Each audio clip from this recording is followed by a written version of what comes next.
During the medieval era, axes were more than tools. They were terrifying weapons that could inflict very deep wounds. Today, craftsmen still make battle axes for use in the entertainment industry.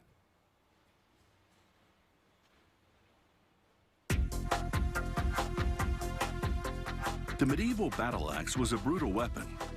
With a single blow, it could break through a knight's armor and fatally wound him.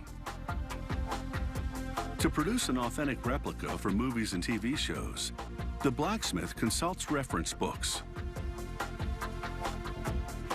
He sketches the axe head design on paper, roughing out the details to the desired scale. He cleans up pieces of old carbon steel, which he'll combine with other metals.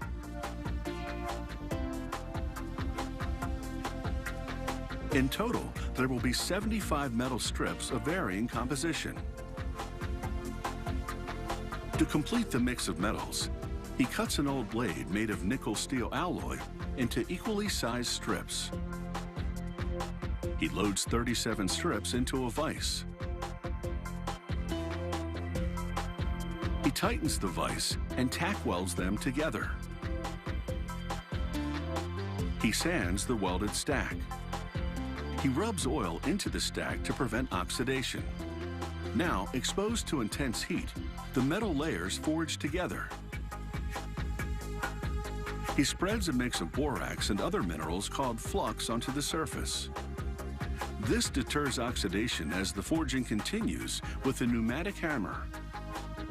The hammer slams the layers together to become a solid laminated block.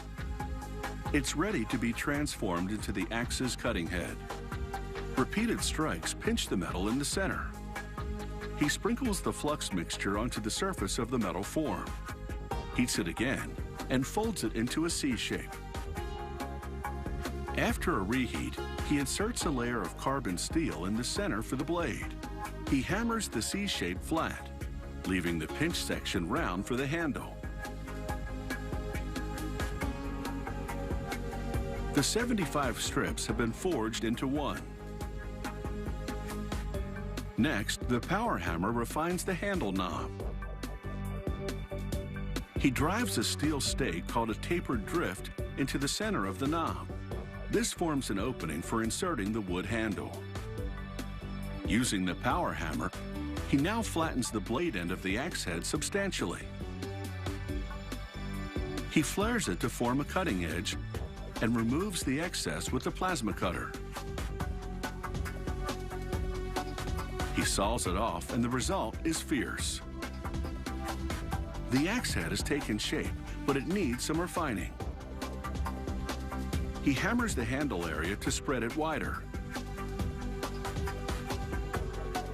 and dips the axe head in water to cool it down.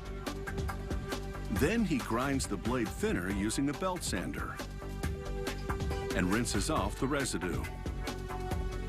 He grinds it again to get rid of any hammer marks or oxidative scale. The different metals react when dipped in acid, creating a swirled pattern on the surface of the head.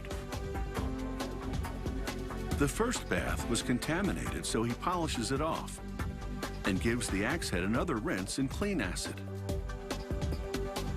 After heat treating and tempering, he polishes the face of the axe and hones the edge. Next, he grinds spiral grooves into a piece of oak for the axe's handle. A colleague stains the entire handle to accentuate the carved spirals and enhance the grain of the wood. Once it dries, the blacksmith wedges the axe head onto the handle. A few strikes against the steel block improves the fit. Finally, he hammers upholstery studs onto the handle to simulate the rivets that reinforce the original medieval axe handles. This medieval axe is ready for action.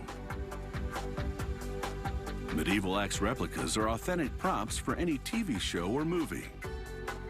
Handled carefully, no one will get hurt.